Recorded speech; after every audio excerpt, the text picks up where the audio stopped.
चलिए, कमर गर्दन को एक बार बिल्कुल सीधा करके बैठेंगे। सामूहिक रूप से मिलकर मेरे साथ गायत्री महामंत्र का सब पाठ करेंगे। इससे हमारा मन, हमारी बुद्धि सूक्ष्म और पवित्र होते हैं। और जिस महत्वपूर्ण विषय को लेकर हम चिंतन करने के लिए यहाँ बैठे या बैठते हैं, वो विषय हमारे अच्छे से समझ में आता है। सब मिलकर मेरे साथ में बोलेंगे।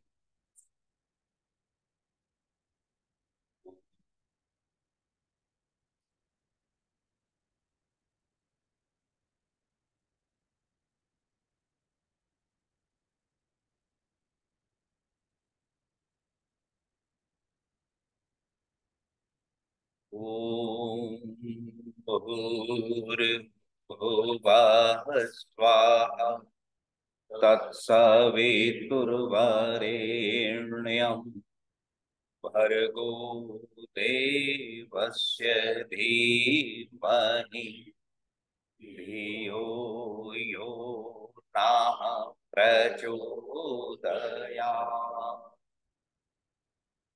धियो यो नः प्रचोदयात्। धियो यो नः प्रचोदयात्।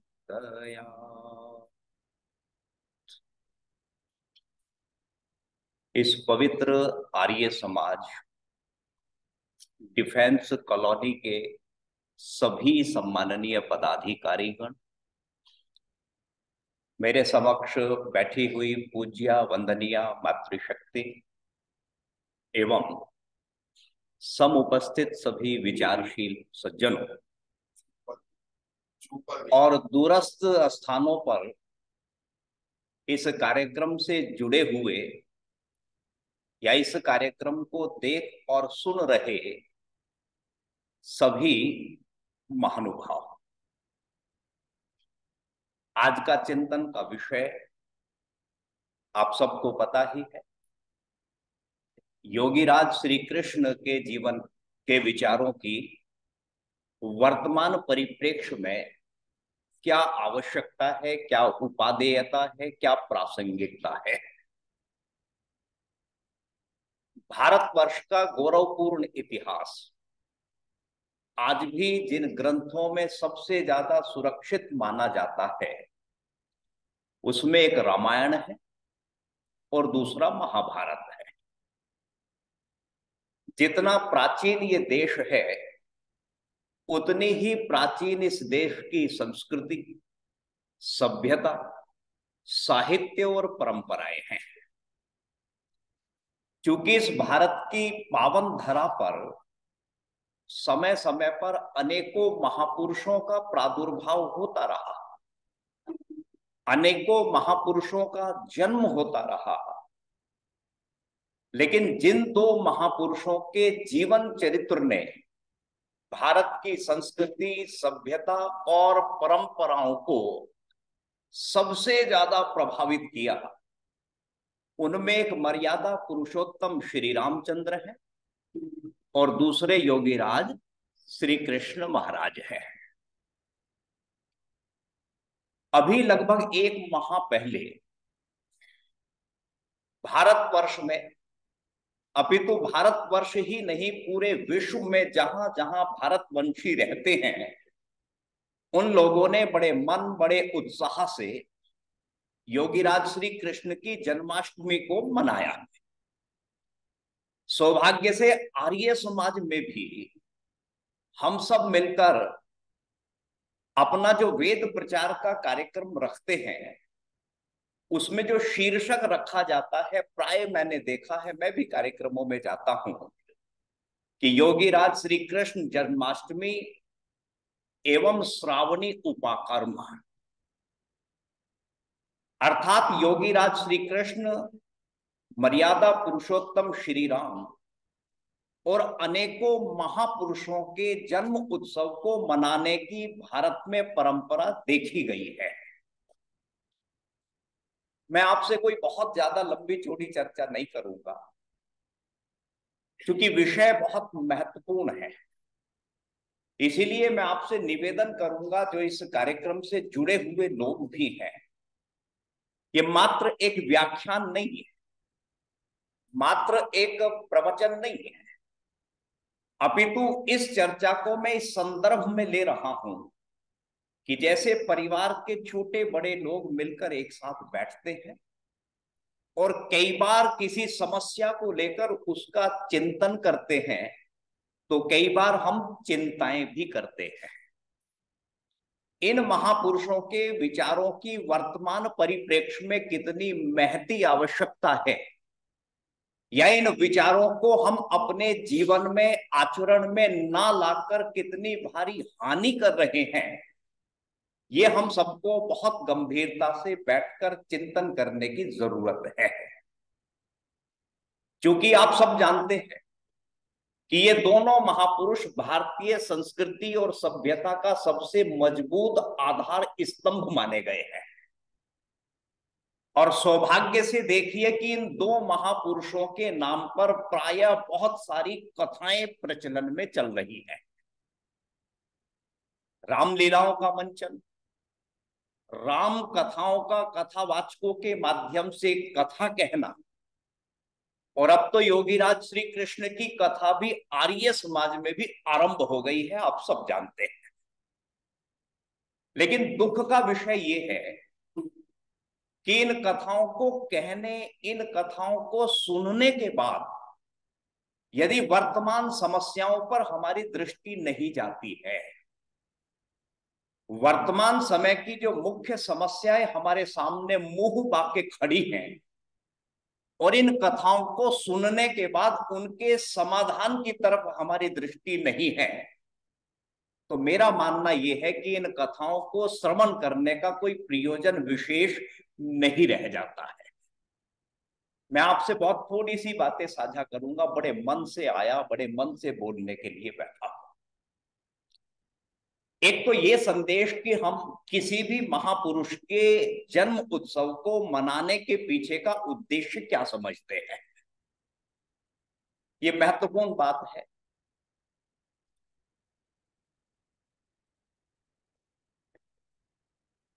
एक महीने पहले योगीराज श्री कृष्ण की जन्माष्टमी बड़े उत्साह के साथ में भारतवर्ष में मनाई गई। उससे हमने सीखा क्या है? किसी भी महापुरुष के जन्म उत्सव, जन्मदिन को मनाने का प्रयोजन क्या है, पहली बात को यह गांठ बांधनी है।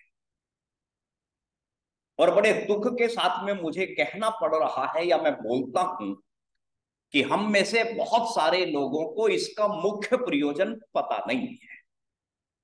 हर वर्ष इन महापुरुषों का जन्म उत्सव केवल इसलिए मनाते हैं क्योंकि प्रतिवर्ष मनाना है।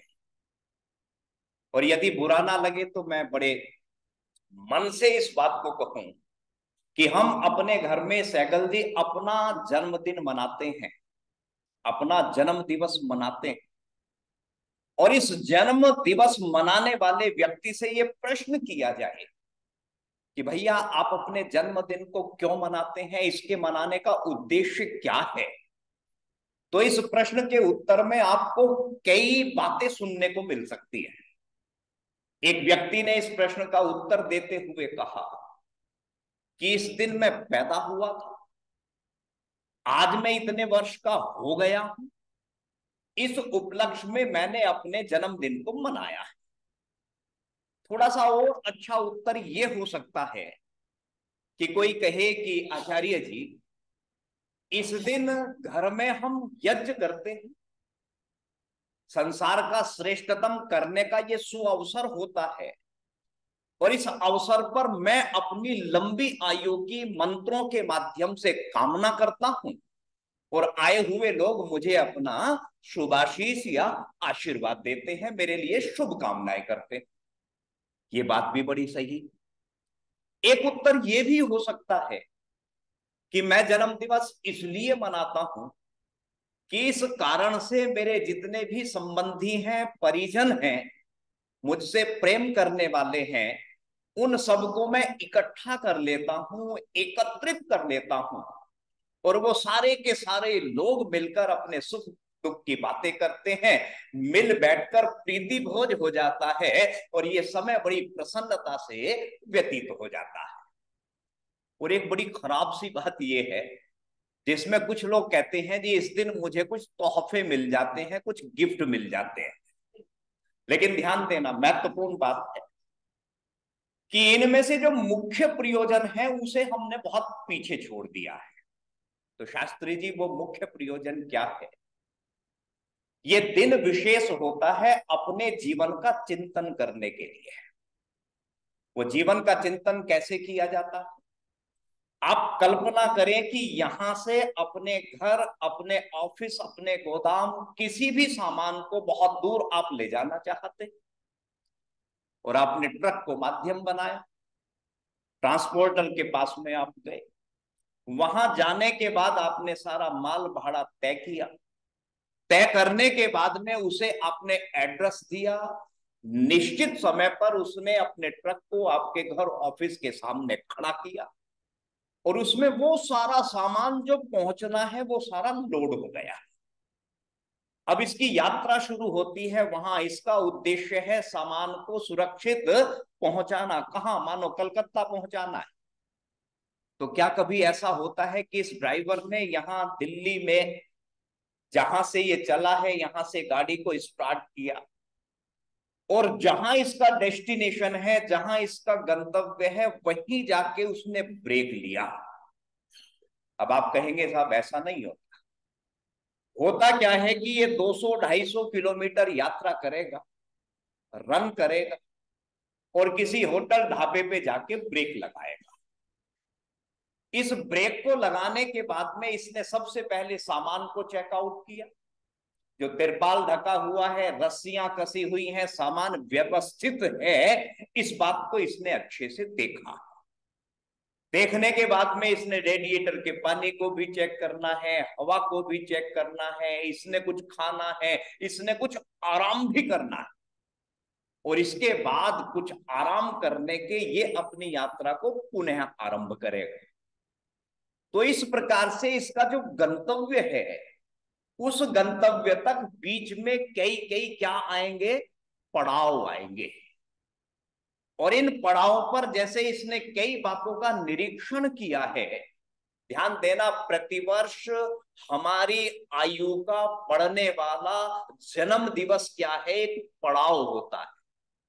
और इस पड़ाव पर जैसे इसने कई बातों को चेकआउट किया है, उस दिन हमारा विशेष दायित्व बनता है कि हम साल भर के लेखे जोखे को बहुत अच्छे से निरीक्षण करें।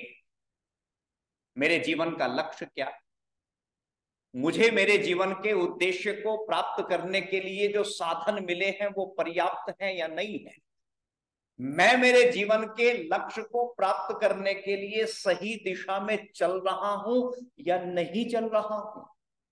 और यदि कुछ त्रुटि विश्लेषण करने के बाद कुछ कमी समझ में आती है, तो उस त्रुटि को दोबारा ना करने का संकल्प, उस कमी को दूर करने का संकल्प लेने का ये दिन विशेष होता है। तो मैं मेरे घर में मेरे जन्मदिन को मनाऊं और इस महत्वपूर्ण तथ्य को मैं भूल जाऊं, ये दिन विशेष है पूरे वर्ष के लेखे जोखे को निकालने का। तो ऐसे ही किसी महापुरुष के जन्म उत्सव को जो हम मनाते हैं, तो उस दिन हमारा नैतिक कर्तव्य बनता है कि उस महापुरुष के जीवन चरित्र का हम बैठकर बड़ी गंभीरता से आकलन करें, या यूं कहें कि सामूहिक रूप से बैठकर इन गंभीर विषयों पर हम चिंतन करें, और एक विद्वान व्यक्ति बैठकर उस महापुरुष के जीवन चरित्र पर प्रकाश डाले, और सब सुनने वाले उस महापुरुष के जीवन चरित्र को अपने जीवन में धारण करके अपने जीवन को सफल करें और सार्थक करें। तब तो समझ लेना हमने किसी भी महापुरुष के जन्म उत्सव को मनाना सफल किया है, सार्थक किया है। तो पहले जो श्री कृष्ण की जन्माष्टमी मनाई गई और प्रतिवर्ष मनाई जाती है, उस दिन हमारा विशेष कर्तव्य यही होना चाहिए कि उनके जीवन के जो उत्कर्ष थे, उनके जीवन का जो सबसे प्रभावित करने वाला पक्ष था, या जिन बड़े आयामों को स्थापित करने का परिणाम, जिन बड़े कार्यों को उन्होंने अपने जीवन में किया है, उनसे शिक्षा लेने का और उस शिक्षा को अपने आचरण में उतारने का, चिंतन करने का ये दिन विशेष है। अब श्री कृष्ण के विचारों की प्रासंगिकता वर्तमान समय में क्या है, थोड़ा सा आज मैं आपको अलग सा चिंतन दे रहा हूं। श्री कृष्ण के जीवन चरित्र को जब हम पढ़ते हैं तो 3 शब्द उनके जीवन दर्शन से हमें सुनने को या पढ़ने को मिलते हैं। इन तीनों शब्दों पर थोड़ा थोड़ा विचार करेंगे, थोड़ा थोड़ा सा चिंतन करेंगे और कुछ सीखने का प्रयत्न करेंगे।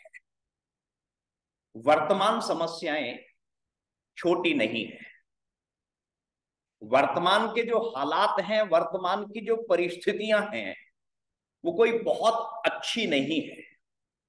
और श्री कृष्ण ने अपने जीवन में किस प्रकार से अधर्म के, अन्याय के, अत्याचार के विरुद्ध शंखनाद किया है। तो एक तो इस शंखनाद यानी शंख शब्द पर हम थोड़ी सी चर्चा करेंगे। एक शब्द चर्चा करने का है जिसे हम सुनते हैं, बांसुरी। श्री कृष्ण के जीवन चरित्र को जब आप पढ़ते हैं ना जी, तो उनके जीवन में बंशी का भी बड़ा महत्व है। और अभी हम बच्चों को यदि कृष्ण रूप में तैयार करते हैं तो आपने देखा होगा कि हम यहाँ एक बंसी भी खोस दिया करते हैं। लेकिन हम में से संभवतः बहुत कम लोगों को इस बात का पता होगा कि उस बंसरी को बजाने का, उस बंसरी को, बंशी को धारण करने का मुख्य प्रयोजन योगीराज श्री कृष्ण का क्या रहा होगा। और सत्य तो ये है कि बंशी तो शायद उन्होंने अपने जीवन में थोड़े से समय ही बजाई हो, लेकिन उनके जीवन का जो सबसे ज्यादा उज्जवल पक्ष है वो तो उनका शंख बजाने, शंखनाद करने में ही व्यतीत हुआ है। तो इस बंशी का महत्व जीवन में क्या है, शंखनाद का महत्व जीवन में क्या है, उससे पहले एक शब्द पर विचार करते हैं जिस शब्द का नाम है रास। ये शब्द आपने सुना है, और भागवत कथा करने वाले तो इस शब्द की महिमा को बहुत महिमा मंडित करते हैं।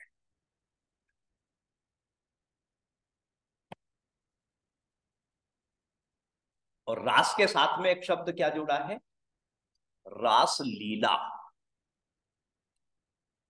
और प्रथम दृष्टया यदि देखा जाए तो ये शब्द कोई बहुत अच्छे संदर्भ में प्रतीत होता नहीं है। समाज में यदि इस शब्द पर हम थोड़ा सा विचार करें या किसी संदर्भ में इस शब्द का हम प्रयोग करें तो ऐसा लगेगा साहब ये कोई बहुत अच्छे अर्थों में नहीं लिया जाता, रासलीला। तो क्या योगीराज श्री कृष्ण ने रासलीला की थी? इस बात पर थोड़ा सा हट के मैं अपना भी चिंतन ले रहा हूं और इससे कुछ महत्वपूर्ण संदेश निकल जाए। इस चिंतन के माध्यम से वर्तमान की समस्याओं के कुछ समाधान हमें दिखने लगे तो मेरा ये चिंतन और उस चिंतन को यहां इस मंच के माध्यम से लोगों तक पहुंचाना सार्थक हो जाएगा। रास शब्द को समझने से पहले रस शब्द पर विचार करते हैं। एक शब्द है ना रस, रस का मतलब क्या है? रस शब्द को समझने के लिए भवादि गण की एक धातु है रस शब्दे। इस धातु से यह शब्द बना रस। और रस का तात्पर्य क्या है अजय जी? कि जब कोई मनोवेग इतना प्रबल हो उठे कि वो अंदर ना समाये और अंदर से बाहर फूट पड़े या बाहर फट पड़े, उस आवेग को कहा गया है रस। समझ में आया? आपके मन में कोई आवेग उठा और वो आवेग आपके अंदर नहीं समाया, अंदर ना समा के वो आवेग बाहर फट पड़ा, उस स्थिति को कहेंगे रस। आपने कभी सुना होगा एक वीर रस, और ये वीर रस क्या है ध्यान देना। यदि कोई ओजस्वी कविता किसी ओजस्वी कविता पाठ को करता है, औज से परिपूर्ण कविता को श्रोताओं के मध्य में बोलता है, तो उस औज पूर्ण कविता को सुनकर उन सब सुंदर शब्दों का श्रवण करके सुनने वाले श्रोता कई बार जोश में आ जाते हैं।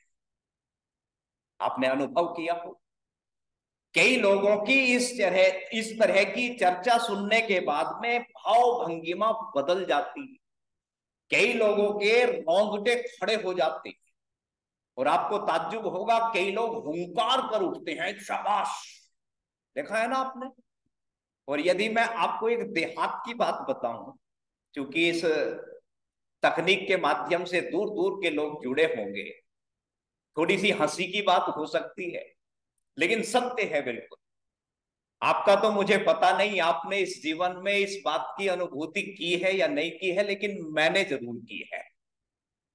जब गांव में कभी हम टीवी पर कोई मूवी देखते थे, फिल्म देखते थे, और एक खराब चरित्र का कोई व्यक्ति, जिसे हम विलेन बोलते हैं, खलनायक बोलते हैं, ये कभी किसी लड़की किसी महिला के साथ में कुछ अत्याचार अनाचार करने की चेष्टा करे, और देखने वाले जो दर्शक हैं वो उस दृश्य से अच्छे से जुड़ जाए, तो उनके मन में एक कामना चल रही है, इसकी इज्जत कैसे बचे, इसकी जान कैसे बचे, और मानो देखने वालों की भाव भंगिमा भी बदल रही है। और ऐन वक्त पर वहां हीरो की एंट्री हुई, और जैसे ही हीरो का वहां आना हुआ, तो ध्यान देना, अन्यथा मत लेना, बच्चों के मुख से कई बार ऐसा निकल जाता था, हब बेटे। ये आपको थोड़ा सा अटपटा लगा होगा सुनने में, लेकिन ये क्या है, ये एक रस है, ये आवेग है मन का, और मन का आवेग वो मन में नहीं रहा, और वो बाहर स्वर का सहारा लेकर या किसी भी भाव को प्रकट करते हुए निकल आया। इसको क्या कहेंगे, रस कहेंगे। आपने कभी करुणा रस की कोई कविता सुनते हुए किसी को देखा होगा, और सुनने वाले श्रोताओं की आंखों में उस विवेचना को सुनने के बाद करुण रस, अर्थात वो रस ऐसा उसके अंदर चला गया, और मन का आवेग मन के अंदर नहीं समाया, और उसकी आंखों से अश्रुधारा बह निकली। इसे क्या कहेंगे, करुणा रस। ये हास्य रस क्या है पता है, ये हास्य रस भी तो वही है।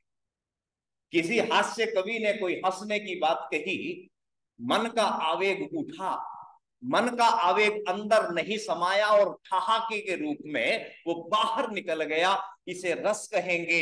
ये एक वचन में है, लेकिन सामूहिक रूप से अनेकों लोगों का मन का आवेग जब मन के अंदर नहीं ठहर सका, और वो आवेग बाहर निकल गया, सामूहिक रूप से निकले हुए इस मन के आवेग को क्या कहेंगे, रास कहेंगे। थोड़ा सा नया चिंतन लग। तो क्या योगीराज श्री कृष्ण ने रास किया था? हाँ, योगीराज श्री कृष्ण ने रास किया था। ध्यान देना, जब कंस का वध हुआ, और कंस का निमंत्रण जब बलराम और कृष्ण के पास में वो द्वंद्व के लिए, मल्ल युद्ध के लिए आया, तो ध्यान देना, कंस के अत्याचार से मथुरा के अनेकों गौ पालक बुरी तरह से पीड़ित थे। और यदि मैं कहूं कि भारतवर्ष में गौ हत्या का आदि प्रवर्तक कंस था, कंस के मंत्री उसे सुझाव देते थे कि ये जो देवता है ना, ये गौ और यज्ञों के सहारे जीतते हैं, इसलिए जितना ज्यादा संभव हो सके उतना ज्यादा गौओं का और ब्राह्मणों का वध किया जाए। और इस गौ हत्या का सबसे ज्यादा जो प्रभाव पड़ा वो गौ पालकों पर पड़ा। तो गौ पालने वाले और उस समय के जो अच्छे लोग थे, ब्राह्मण थे, कर्मकांडी थे, वेदों को जानने वाले थे, जो सज्जन पुरुष थे, उनके मन में कंस के विरुद्ध एक आवेग आया। और एक व्यक्ति का आवेग रस है, और रास सामूहिक रूप से अनेकों लोगों के मन में जो आवेग आया वो रास था। तो ध्यान देना, जब कंस के बुलावे पर श्री कृष्ण और बलराम वहां जाते हैं, मल्ल युद्ध होता है, तो वहां सारे के सारे कृष्ण का पक्ष लेने वाले और कंस के विरुद्ध मन में वो आवेग लेकर सब लोग उपस्थित थे। और वहां सच कहा जाए तो कृष्ण के द्वारा कंस का जो वध हुआ है, सही मायने में देखा जाए वो रासलीला थी। तो एक बात तो ये है, सामूहिक रूप से अन्याय के विरुद्ध, सामूहिक रूप से अधर्म के विरुद्ध, सामूहिक रूप से अत्याचार के विरुद्ध हमें संगठन में आना होगा। कृष्ण की ये बहुत बड़ी एक शिक्षा है। मैं आपको एक हट के बात बता रहा हूं, फिर दूसरे तीसरे शब्द पर थोड़ी सी चर्चा करेंगे। आपने किसी कवि के माध्यम से सुना होगा, किसी स्त्री की प्रशंसा में ये शब्द कहे जाते हैं कि आपके बाल बहुत खूबसूरत, आपके बाल रेशमी हैं, घने हैं, काले हैं, बहुत सुंदर लगते हैं।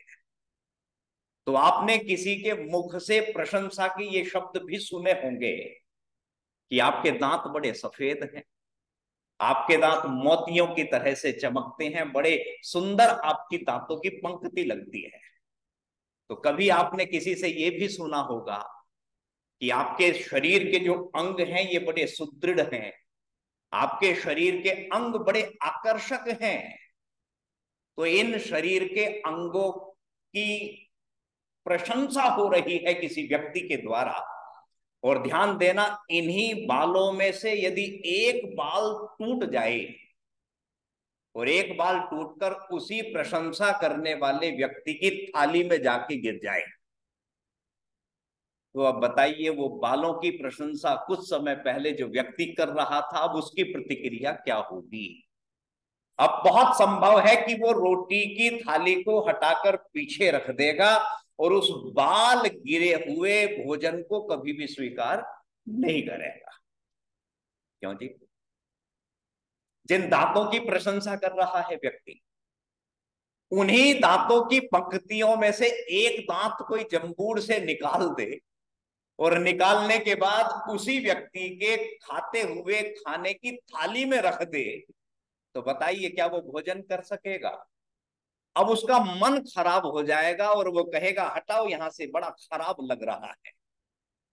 और जो व्यक्ति किसी शरीर के सुंदर अंगों की प्रशंसा कर रहा है, कविता पाठ कर रहा है, उन्हीं शरीर के सुंदर अंगों में से एक उंगली काट दे, यहां से कोई अंग काट दे, यहां से एक हाथ कोई काट दे और किसी व्यक्ति के सामने रख दे, तो वही शरीर का अंग जो शरीर से जुड़ा हुआ था, आकर्षक लग रहा था, मूल्यवान लग रहा था, सुंदर लग रहा था, सौंदर्य वाला लग रहा था, शरीर के अंग को अलग होते ही वो डरावना लगता है, वो विभत्स लगता है।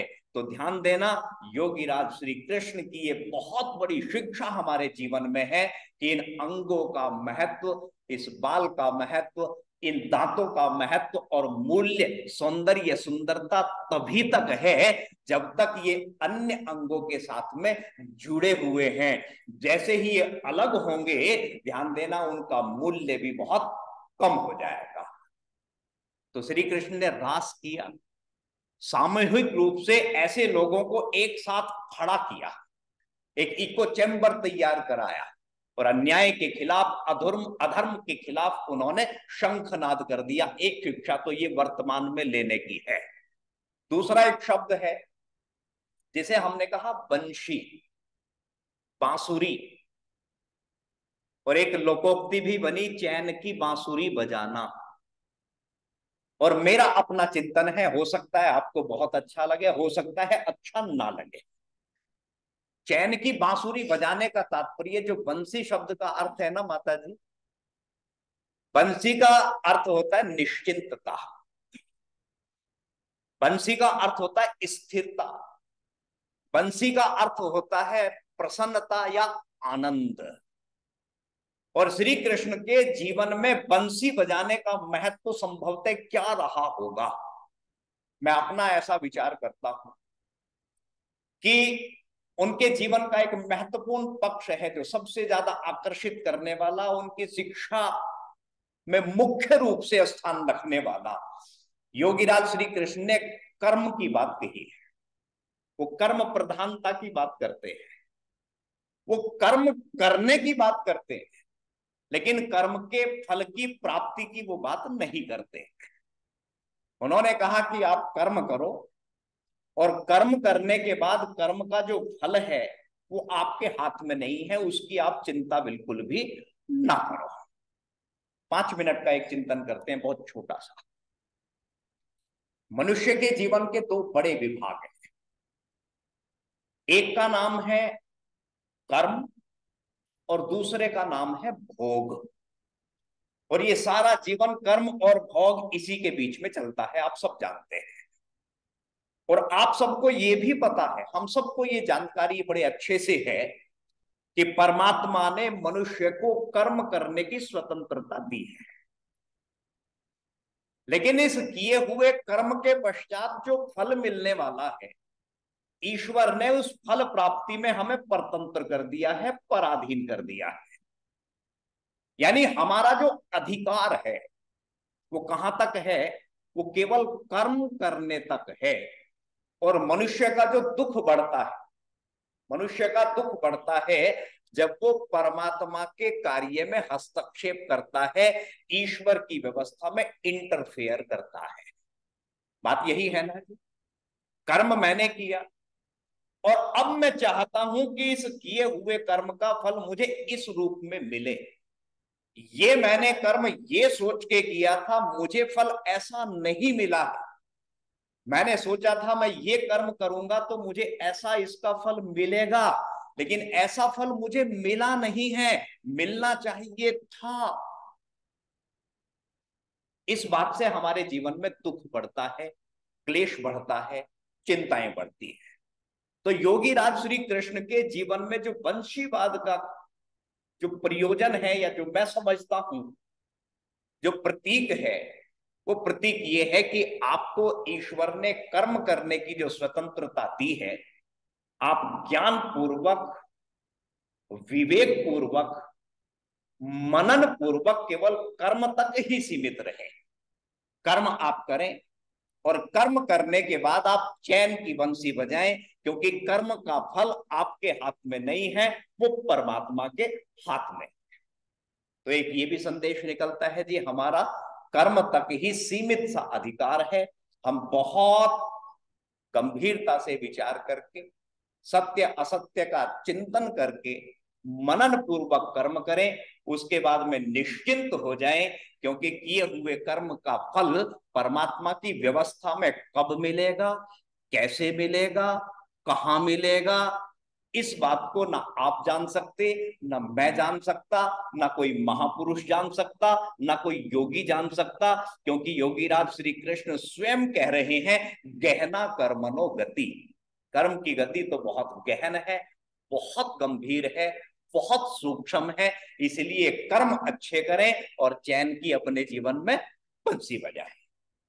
अब उनके जीवन का एक सबसे महत्वपूर्ण जो पक्ष है, वो महत्वपूर्ण पक्ष है शंखनाद।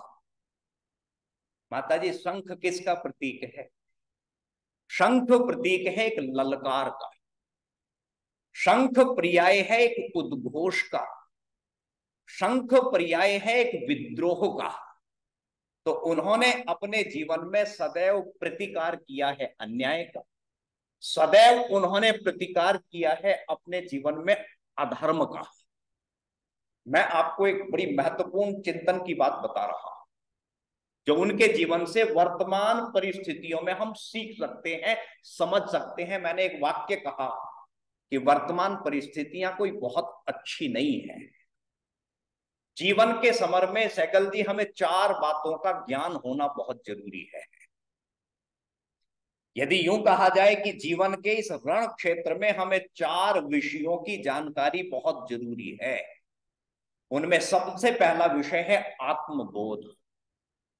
अर्थात हमें अपने बारे में अच्छे से पता होना। अपनी कमियों का पता होना, अपनी विशेषताओं का पता होना, और दूसरी सबसे सबसे महत्वपूर्ण बात है शत्रु बोध। अर्थात हमें शत्रु का पता होना, कौन शत्रु है, और यदि शत्रु है तो उसकी विशेषताएं क्या हैं, उसमें कमियां क्या हैं, उसमें खूबियां क्या हैं। तीसरा महत्वपूर्ण तथ्य है कि युद्ध स्थल की सारी जानकारियों का होना। और चौथी महत्वपूर्ण बात है व्यूह रचना यानी योजना। और इनमें से केवल एक बात पर हम चर्चा करेंगे, और वो बात है दूसरे नंबर की, जिसे कहा है शत्रु बोध। यानी योगीराज श्री कृष्ण के जीवन चरित्र को जब आप पढ़ेंगे ना, तो आपको पता चलेगा कि महाभारत के युद्ध में यदि केंद्र में कोई व्यक्तित्व रहा है तो योगीराज श्री कृष्ण रहे हैं। और इस युद्ध में वो योद्धा के रूप में उपस्थित नहीं हुए। इस युद्ध में उन्होंने हथियार नहीं उठाया, शस्त्र नहीं उठाया, लेकिन इस युद्ध में वो केवल सारथी की भूमिका में रहे। लेकिन सारथी की भूमिका में रहने के बाद, अब ध्यान से सुनने की बात है, जितने भी महाभारत के योद्धा थे या महारथी थे, उन्हें उनके वर्तमान, उनके इतिहास का पूरा पूरा ज्ञान था। उनकी जो मॉनिटरिंग टीम रही होगी वो कितनी सशक्त रही होगी, कितनी मजबूत रही होगी कि उन्हें शत्रु बोध में तो मानो पूरी तरह से निपुणता, पूरी तरह से महारत हासिल थी। और इस शत्रु बोध के कारण ही शत्रु सेना यानी कौरव सेना के महारथियों का वध संभव हो सका है। एक प्रसंग मैं आपको बता रहा हूं, महाभारत युद्ध का 9वां दिन। 9वें दिन युद्ध के बंद होने का शंखनाद हो गया। समस्त कौरव सेना भी और पांडव सेना भी अपने अपने शिविर में अब अपनी अपनी चर्चाएं या आराम या दूसरे कोई काम कर रहे हैं। कौरव सेना में 9वें दिन के युद्ध का जो परिणाम अर्थात पितामह भीष्म के शौर्य की चर्चा चल रही है, क्योंकि आज पितामह भीष्म ने अपने धनुर्विद्या के प्रचंड प्रहार से पांडवों की सेना में खलबली मचा दी। उधर पांडवों के शिविर में भी बड़ी चिंता की बात चल रही। पांडवों के शिविर में जो शुभ चिंतक हैं, पांडव हैं, वो चर्चा कर रहे हैं कि यदि इसी प्रकार से ये युद्ध 1-2 दिन और पितामह भीष्म के नेतृत्व में चला तो 1-2 दिन में ही युद्ध समाप्त हो जाएगा, और इस तरह से तो पांडव इस युद्ध को हार जाएंगे। तभी योगीराज श्री कृष्ण की दूरदर्शिता देखिए, उनके मन में कोई चिंतन चल रहा है। वो बड़ी गंभीर मुद्रा में अर्जुन को कौरव पक्ष की ओर चलने का इशारा करते हैं। अर्जुन को कहा कि चलो मेरा रथ, चलो अब हम कौरव पक्ष की ओर चलते हैं, उनके शिविर में चलते हैं। आश्चर्य तो सबको हुआ, कौरव पक्ष में अब जाने का क्या तात्पर्य है, लेकिन श्री कृष्ण की बात को काटने का साहस किसी में नहीं है। वो दोनों कौरव शिविर की तरफ को चले, और कौरवों के शिविर में उस समय सब लोग पितामह भीष्म को घेर के खड़े, उनके शौर्य की प्रशंसा चल रही है।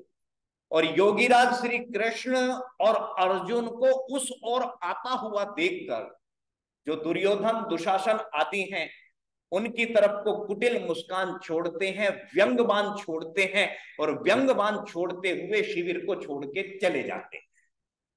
योगीराज श्री कृष्ण और अर्जुन दोनों प्रणाम करते हैं, पितामह प्रणाम।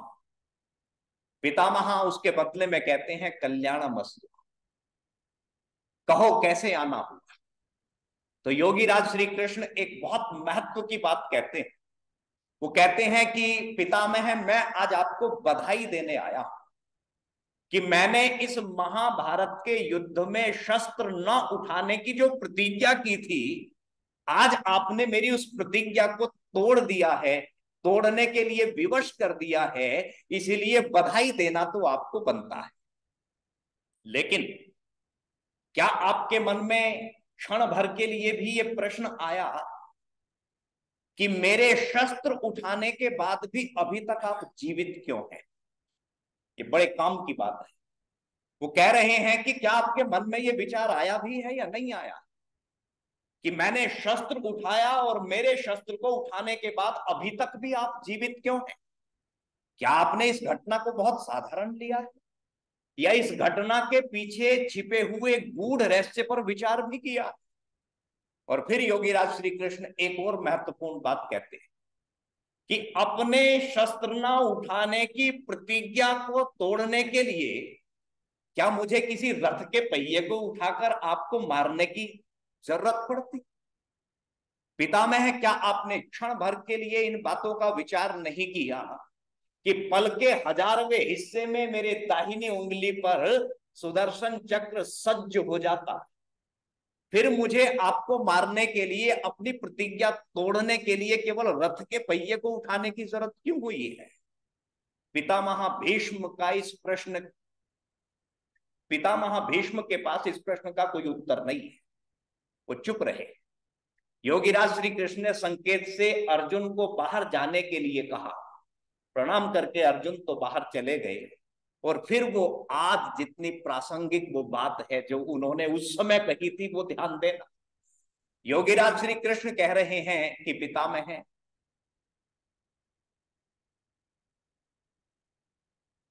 धर्म के युद्ध में व्यक्तिगत प्रण और प्रतिज्ञाओं का कोई मूल्य नहीं होता। सुना आपने बात को? धर्म युद्ध में व्यक्तिगत प्रण और प्रतिज्ञाओं का कोई मूल्य नहीं होता। मैंने इस युद्ध में प्रतिज्ञा की थी कि शस्त्र नहीं उठाऊंगा, लेकिन मेरे लिए प्रतिज्ञा इतना मायना नहीं रखती, मेरा प्रण और प्रतिज्ञा इतना स्थान नहीं रखती। मेरे लिए धर्म की स्थापना ज्यादा मायने रखती है महाराज। और पितामह, आपके और मेरे प्रण में बड़ा अंतर है। मेरा प्रण आपके प्रण की तरह जड़ नहीं है, आत्ममुग्ध नहीं है।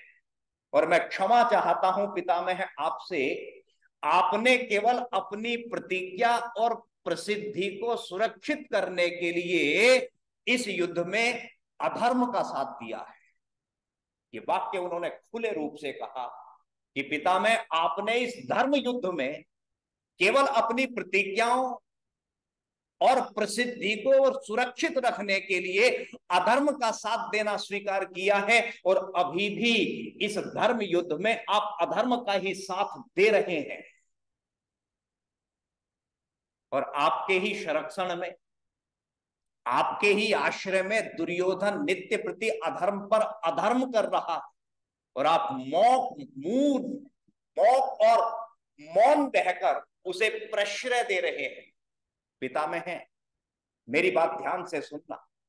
इतिहास आपको हमेशा एक ऐसे योद्धा के रूप में याद करेगा जिसने अपनी प्रतिज्ञाओं और प्रण प्रसिद्धि के लिए धर्म को नीचे रखा है और अपनी व्यक्तिगत प्रतिज्ञा और प्रसिद्धि को ऊपर रखा है।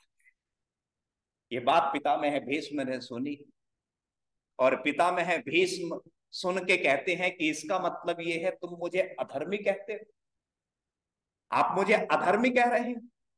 तो योगीराज श्री कृष्ण क्या कह रहे हैं कि पितामह,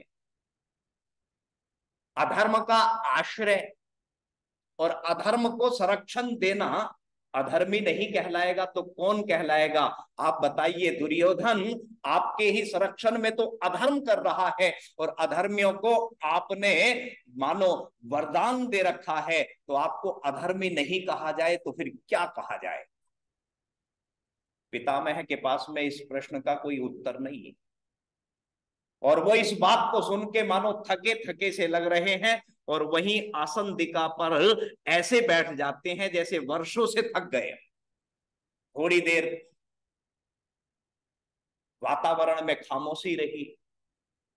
खामोशी होने के बाद में पितामह ने एक थके से स्वर में कहा कि मेरे लिए क्या आज्ञा है?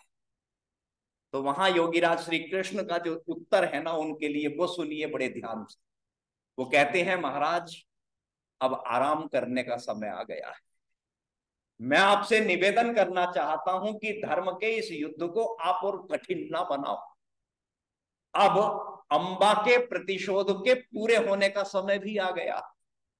और वो कथा मैं आपको सुनाना ही नहीं चाहता जो अंबा की है, अंबालिका की है और अंबिका की है। और ध्यान देना, श्री कृष्ण चूंकि हर महारथी का इतिहास जानते थे, वर्तमान जानते थे, तो उन्हें ये भी पता था कि अंबा के स्वयंवर में अंबा ने जो एक प्रतिज्ञा की थी पितामह भीष्म से प्रतिशोध लेने के लिए, और श्री कृष्ण जानते थे कि अब वर्तमान का जो शिखंडी है वही अंबा है। और इस बात को भीष्म भी जानते थे। और ध्यान देना, भीष्म शिखंडी को अभी भी स्त्री समझते हैं, और भीष्म कभी भी स्त्री के ऊपर शस्त्र उठाने वाले नहीं हैं। तो उन्होंने अर्जुन को आगे किया, अर्जुन को आगे करके पितामह भीष्म को का वध कराया, और उस प्रकार से उन्होंने धर्म की स्थापना की। एक एक योद्धा के विषय में यदि आप सुनेंगे ना जी, काल यवन की आप बात जानते हैं। आप यदि कभी जरासंध के वध की कहानी, चूंकि बहुत कम लोगों को पता थी, लेकिन योगीराज श्री कृष्ण उस तथ्य को जानते थे कि जब तक इसके दो हिस्से करके अलग अलग विपरीत दिशा में नहीं फेंके जाएंगे, तब तक जरासंध का वध संभव नहीं है। गुरु द्रोणाचार्य के वध की कहानी आप सुनेंगे तो उनके पीछे का जो उनकी नॉलेज है, उनका जो ज्ञान है, वो क्या है कि वो हर योद्धा के अतीत को भी जानते थे, वर्तमान को भी जानते थे, कमजोरियों को भी जानते थे। और मैंने एक शब्द बोला था, इको चैम्बर। गुरु द्रोणाचार्य के वध के लिए तो उन्होंने पूरा एक इको चैम्बर तैयार किया। कौन सा? अश्वत्थामा मारा गया, अश्वत्थामा मारा गया। इस प्रकार से चारों ओर से उस युद्ध स्थल में ध्वनियां निकाली गई, और कहते हैं कि अश्वत्थामा नाम के एक हाथी का भी वध कराया गया। और युधिष्ठिर जो अपने जीवन में कभी असत्य नहीं बोलते थे, उन्हें भी बोलने के लिए विवश कहा किया गया कि हाँ, अश्वत्थामा तो मारा गया, लेकिन हाथी, और जब हाथी शब्द कहा तो जोर जोर से आवाजें निकाली गई।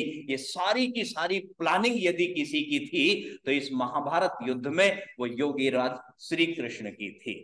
तो श्री कृष्ण की जो नीतियां थी ना जी, श्री कृष्ण का जो शंखनाद था, वो अन्याय के विरुद्ध था, अधर्म के विरुद्ध था, अत्याचारियों के विरुद्ध था। यदि आज भी हमने प्रतिकार करना नहीं सीखा, आज भी जो परिस्थितियां मैंने कहा बहुत अच्छी नहीं है। मैं आपको इतिहास का अजय जी एक प्रसंग और सुना दूं, अभी है 5-7 मिनट, सुना देता। ध्यान से सुनना और थोड़ा सा चिंतित होकर सुनना। मैंने कहीं पढ़ा था कि प्रकृति के अपने कुछ नियम हैं, और ये घटना नहीं है, ये सीख है बहुत बड़ी। यदि हम अधर्म का प्रतिकार नहीं करेंगे और अपनी रक्षा के लिए लामबंद नहीं होंगे, खतरे को भांपने की शक्ति यदि पहचान हमारे अंदर नहीं है, तो समझ लेगा ना, योगीराज श्री कृष्ण के जन्म उत्सव को मनाना, उनकी कथाओं को सुनने का कोई प्रयोजन नहीं है। तो क्या है वो बात? प्रकृति के अपने कुछ नियम, और प्रत्येक धरती पर रहने वाले प्राणी को, जीव को, नियमों को मानने के लिए बाध्य होना पड़ता है। जो जीव प्रकृति के नियमों को मानेगा वो सरवाइव करेगा, और प्रकृति के इन नियमों का जो जीव उल्लंघन करेगा उसका विनाश हो जाएगा। एक विचित्र सी बात बता रहा हूं, दो पक्षियों के विषय में। एक पक्षी जिसका नाम डोडो था, है नहीं, था। और डोडो नाम का जो पक्षी है ये शुतुरमुर्ग प्रजाति का रहा। शुतुरमुर्ग आपने देखा होगा, सच में नहीं देखा होगा, कहीं पिक्चर में, किसी तस्वीर में देखा होगा। और ये डोडो नाम का जो पक्षी है ये मॉरिशस और हिंद महासागर के द्वीप समूह पर पाया जाता था।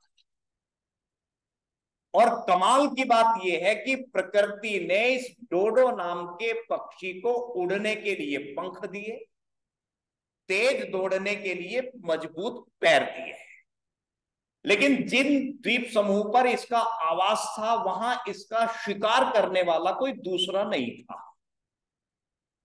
वहां इसे कोई तंग करने वाला नहीं है, इसे सताने वाला नहीं, इसे शिकार करने वाला नहीं। और इस जीव को खाने के लिए प्रचुर मात्रा में जिस खाद्य पदार्थ की आवश्यकता है वो प्रचुर मात्रा में वहां भरा पड़ा है। अब चूंकि इसके सामने बहुत समय तक कोई खतरे की स्थिति उत्पन्न नहीं हुई, जब खतरा उत्पन्न नहीं हुआ तो इसे कभी दौड़ने की जरूरत भी नहीं पड़ी, इसे कभी भागने की जरूरत भी नहीं पड़ी, इसे कभी उड़ने की आवश्यकता भी नहीं पड़ी। और आप इस सत्य को जानते हैं, शरीर के किसी अंग को यदि हम काम में लेना बंद कर देंगे तो एक समय के बाद में ये शरीर का अंग कमजोर हो जाता है और काम करना बंद कर देता है। तो लंबे समय तक इन अंगों का प्रयोग न करने के कारण समय के साथ में शरीर के ये दोनों अंग कमजोर हो गए, खतरे को भांपने की शक्ति भी खत्म हो गई, क्योंकि ऐसी व्यवस्था कभी इनके सामने आई नहीं। और 16वीं शताब्दी के बहुत शुरू में डच लोग इन द्वीप समूह पर आए और इन डच लोगों ने इस डोडो का शिकार करना शुरू कर दिया। शिकार करने के लिए ये लोग आए, खतरा भांपने की शक्ति इनकी लगभग खत्म हो गई और बड़ी आसानी से इन लोगों ने इनका शिकार किया, इसके मांस को पकाया, खाया, स्वादिष्ट लगा और अब बहुत मात्रा में इनका शिकार शुरू हो गया। और ये अपने साथ कुछ कुत्ते भी लेके आए थे और कुछ चूहे भी लेके आए थे। अब चूहों ने समय के साथ इनके अंडों को खाना शुरू कर दिया और कुत्तों ने भी इनका शिकार कर दिया। और आपको दुख होगा ये सुनकर कि एक समय के बाद में इन द्वीप समूह से डोडो नाम का पक्षी पूरी तरह से खत्म हो गया।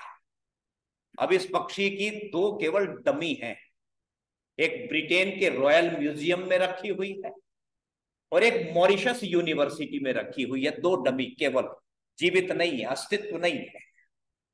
और एक दूसरा पक्षी है, उसका नाम है केशोवरी। केशोवरी नाम का पक्षी ऑस्ट्रेलिया, न्यूजीलैंड और कैरेबियन द्वीप समूह पर पाया जाता है। और प्रकृति ने इसे भी वो सब दिया जो डोडो नाम के पक्षी को दिया, क्योंकि ये भी उसी प्रजाति का है, शुतुरमुर्ग प्रजाति का ही। लेकिन जहां ये केशोवरी रहता वहां इसका शिकार करने वाले बहुत सारे जीव थे। क्योंकि शिकार करने वाले बहुत सारे जीव हैं तो इसे हर समय सजग रहना पड़ा, सावधान रहना पड़ा, अपने अस्तित्व, अपनी जान को बचाने के लिए इसे बहुत कुछ करना पड़ा। अब इसके ऊपर कोई दूसरा जीव जब आक्रमण करता तो ये आक्रामक हो जाता, यानी आत्मरक्षा के गुणों को इसने अपने अंदर और ज्यादा धारण किया और ज्यादा पैदा किया। और पता है, समय के साथ में इस केशोवरी ने, इस जीव ने झुंड में रहना भी आरंभ कर दिया, संगठन में रहना भी आरंभ कर दिया। और ध्यान देना, जब ये झुंड में रहने लगा, इसके ऊपर कोई दूसरा पक्षी आक्रमण करता तो ये प्रतिकार करता, पहले ही हमलावर हो जाता। और वहां जहां जहां ये पक्षी रहता है वहां वहां के शासन, वहां वहां के प्रशासन को बोर्ड पर ये लिखने के लिए विवश होना पड़ा कि सावधान, यहाँ केशोवरी नाम का पक्षी रहता है, इसके 2 किलोमीटर के दायरे में आपको बहुत सजग, बहुत सावधान रहना है। तो आप समझे इस घटना से, ये घटना ऐसी है, यदि हम खुद और अपने बच्चों को प्रतिकार करना नहीं सिखाएंगे, आत्म सुरक्षा के उपाय के विषय में नहीं बताएंगे, तो कहीं ना कहीं आने वाला जो समय है वो भयावह है, आने वाला समय उतना अच्छा नहीं है। इसीलिए मित्रों, श्री कृष्ण के विचारों की प्रासंगिकता बिल्कुल ऐसे है जैसे कोई कहे कि सूरज की प्रासंगिकता क्या है। सूरज की प्रासंगिकता जैसे सृष्टि के आरंभ में रही, वैसे ही आज भी यथावत बनी हुई है। ऐसे ही इन महापुरुषों के विचारों की प्रासंगिकता हम सबके जीवन में उतना ही मायने रखती है, उतना ही महत्व रखती है कि इन महापुरुषों के जीवन चरित्र से शिक्षा लेके हम अपने वर्तमान को सुरक्षित करें, संरक्षित करें, अपने आने वाले बच्चों के लिए एक अच्छा भविष्य तैयार करें। तो समझ लेना, हमने ऐसे महापुरुषों के जीवन चरित्र को, उनके कथानकों को, उनकी कहानियों को, उनके किस्सों को मंच के माध्यम से उनकी कथाओं को सुनना सार्थक किया है। और यदि कोई संदेश हम नहीं पकड़ते हैं और आत्मरक्षा और प्रतिकार के लिए हम बिल्कुल तैयार नहीं हैं, हाथ पे ही हाथ रख के बैठे रहेंगे, तो योगी राज श्री कृष्ण ने तो खुद कहा है ना जी, अर्जुन को युद्ध तुझे ही करना है, मैं तो केवल मार्गदर्शन कर सकता हूं, लड़ाई तुझे ही लड़नी है, मैं तो केवल तुझे रास्ता दिखा सकता हूं।